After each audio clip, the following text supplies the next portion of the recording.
It almost feels like watching some short skinny man walk some big massive dog.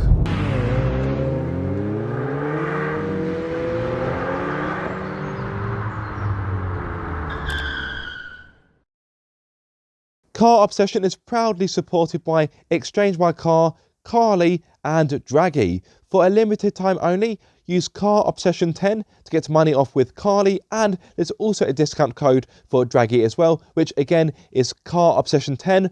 All of the details are in the video description below.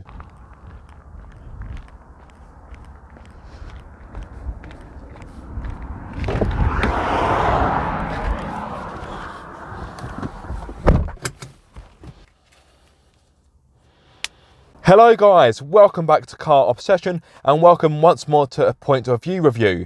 This time I'm delighted to say I'm in the brand new Audi RS3 Sportback. So yes, this ought to be a good one. Oh, fire up that 2.5 litre 5-cylinder turbocharged petrol, which offers 400 horsepower and 500 newton meters of torque. If you prefer that in pound-feet, I will drop a subtitle below. 0 to 62 is done in just 3.8 seconds, and the top speed is limited to 155. But I'm in the launch edition, which is just below the range-topping Vorsprung, and this has a top speed of 174. Having said that, you do have the optional dynamic pack, which can further increase that to 180. And you also get a few other bits and bobs with that, like the RS Sport exhausts and also ceramic brakes, as well as a few other bits and bobs. Anyway, let's get on the move, shall we? That's why you came here. Now, first things first, I think we should do a cheeky launch. Just make sure there's nothing coming. Right. Okay, that's that. So that's all good to go.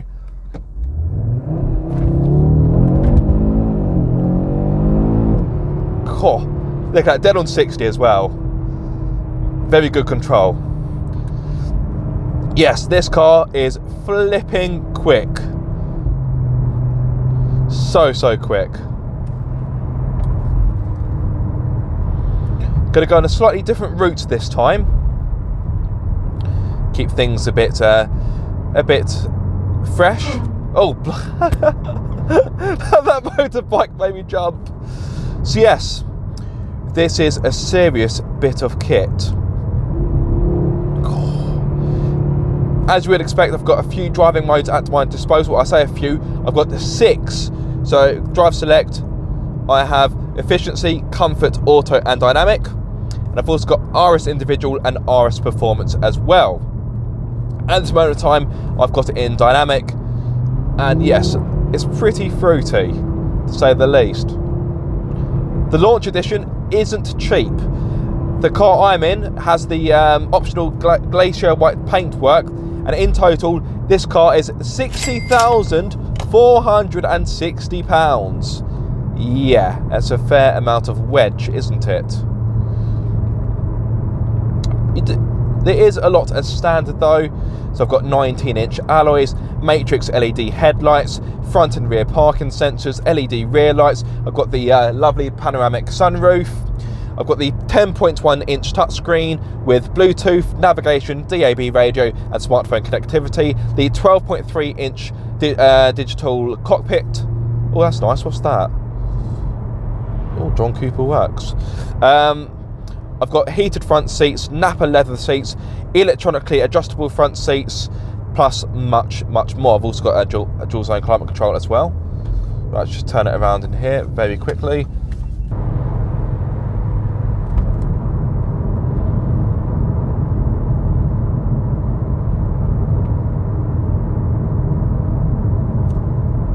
Sadly, the noise isn't quite as dramatic as previous versions of this car because, of course, with this being a modern day car, it is fitted with a petrol particulate filter, which is better for emissions, of course, and it means cars like this can continue to be made, which is fantastic.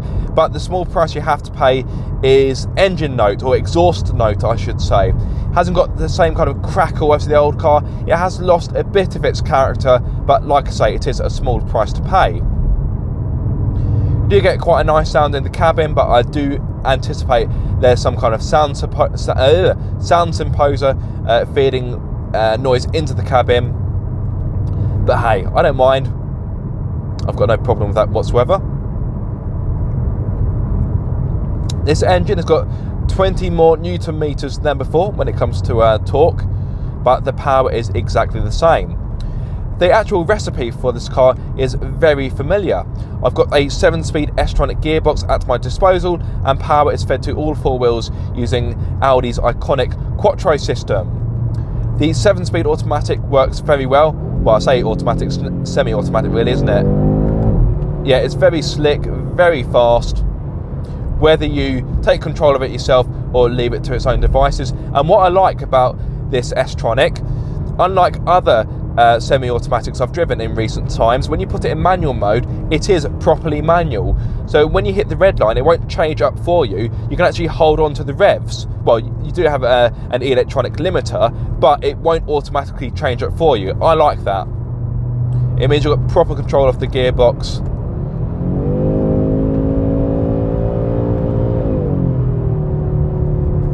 And there's no kind of interventions. I like the paddles as well. They've got a nice design to them. They've got like a bit cut out towards the top. Very stylish.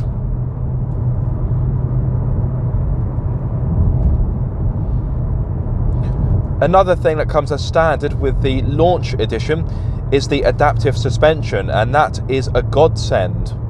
The standard Audi RS3 has a starting price of around £54,500, and whilst you do get a fair amount for your money, you don't get adaptive dampers, and I would urge you to spec them. I've got the car in dynamic mode, and even so, yes, you can probably sense my head is bobbing up and down a little bit. The ride is still compliant. If I were to whack it into comfort, then all of a sudden this almost feels and behaves like your standard run-of-the-mill Audi A3. Very impressive. The steering becomes lighter, of course, everything is toned down, and all of a sudden you've got a car that's almost, dare I say, docile. You wouldn't really get a true sense of what is lurking underneath the bonnet. But life's too short for comfort, so let's put it back into dynamic. Oh, little surge there. There is a little bit of a pause from the S Tronic when you first kick down, but the same could be said for any of the DSG products in the Volkswagen Automotive Group stable. Once you get it on song though, yeah, it is pretty slick and responsive.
Now, with this being a fast Audi, you may expect it to give you large dollops of understeer in the corners, but the RS3, the new one at least, doesn't do that.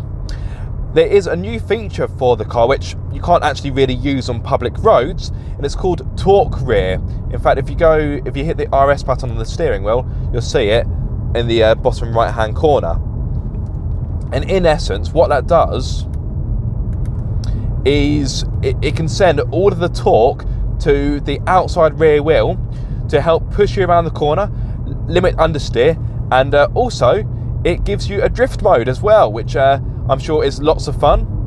I wish I could say I've experienced that, but of course I haven't, because yes, I haven't got access to any private land or a racetrack, and I don't live in Mexico, so yeah, a bit stuck there. But what I can say is, through normal driving on the road, yes, the RS3 is very, very capable in the corners.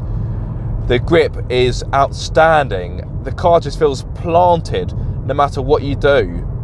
And of course, because it's quattro, you can drive it in all conditions as well. Through the corners, the handling is nice and flat. The steering's got a good weight to it, it's direct. It's not full of communication, but enough to help you get by. The brakes perform fantastically. If you go for the dynamic pack, you can get ceramic brakes as an option, but I would argue you don't need them unless you're doing serious track work. If you're just going out on B-road blasts like this, then you simply won't need them. The standard brakes are more than capable of the task of slowing the car down.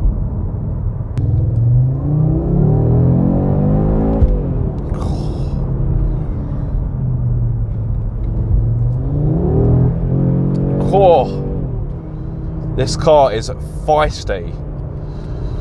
Not many other words for it. It is fiery, savage, but yet you still got all this lovely comfort in here, luxuries, mod cons, refinements. Yes, the road noise is a little bit louder because I've got 19-inch alloys, but I've driven this car on long journeys and it hasn't been tiring. In fact, it has been a pleasant companion for those trips. Of course, the adaptive suspension plays a big part in that, and like I say, I would urge you to spec it on your RS3. I've driven this car almost 600 miles. If I go to the trip computer, actually, onboard computer. No, I've driven this car over 600 miles, sorry. See, I didn't even know I'd driven it that far. A testament to just how comfortable this car is. The other day, I drove it to Chester and back from Worthing, which is a long old distance, and this car made it an absolute doddle. So this car may be better suited for long distance travelling than you may think.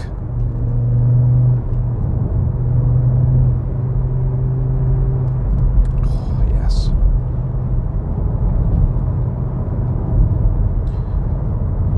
Now, in case you're really interested about fuel economy for this car, unlikely, but some of you may be, on a combined run, Audi UK states that you are looking at around 31 miles to the gallon. And what have I done? Let's go back to the onboard computer. So overall, I've done a little over 33 miles to the gallon, which is pretty respectable for a car that's got 5 cylinders.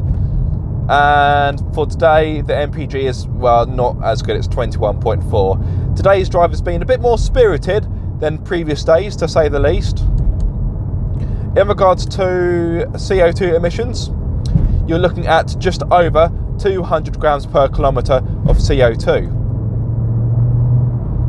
which I think, given the type of car this is, that's actually pretty respectable. Of course, the petrol particulate filter will play a big part in that.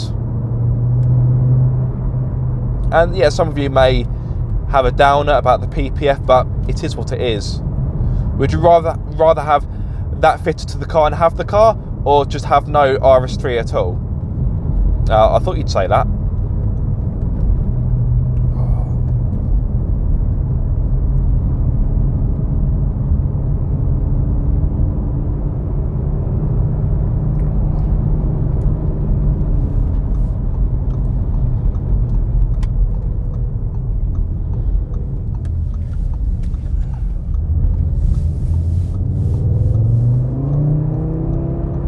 I love this bit of road.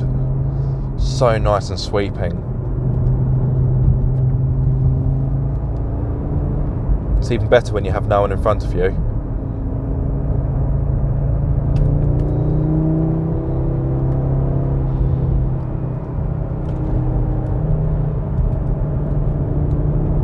forgot how steep it is actually.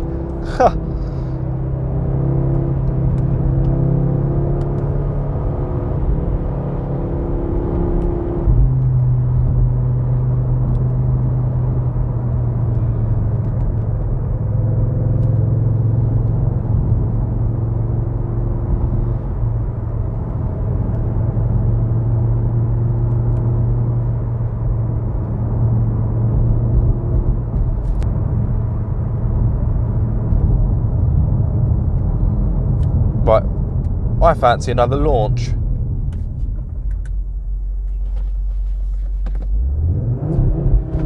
Oh.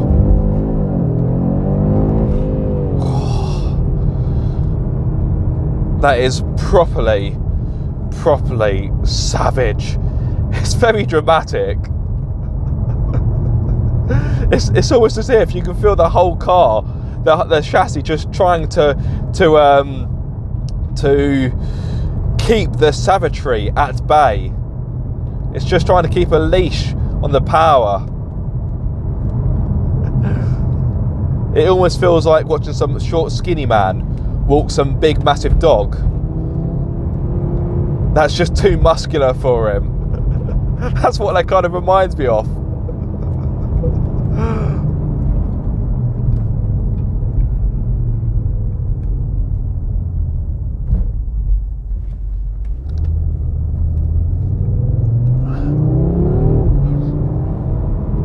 No word of a lie, this is going to sound very cliche, very kind of, oh, of course a YouTuber would say that, but the performance this car offers, sometimes when I've been doing launches, it has genuinely taken my breath away. And I'm not the kind of person that would just say things just for the sake of it. There have been times where I've just set off in this car and I'm lost for words. I'm almost lost for words now.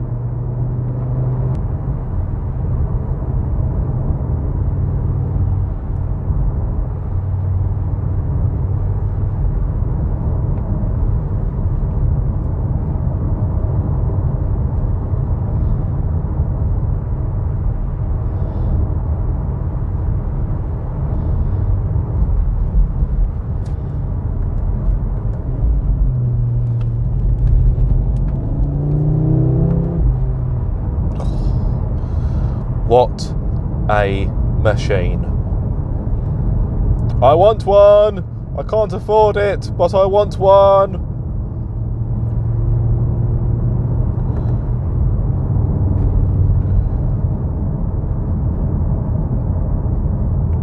Oh, I really don't want to, but I need to bring this video to a close.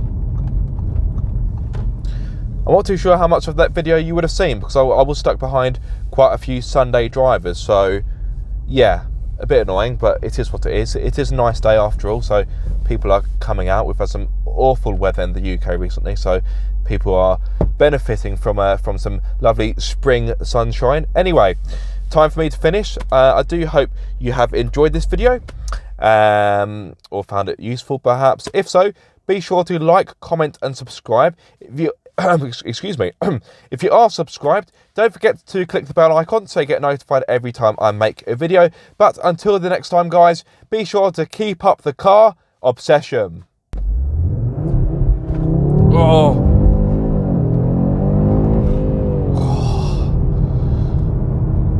That is properly savage.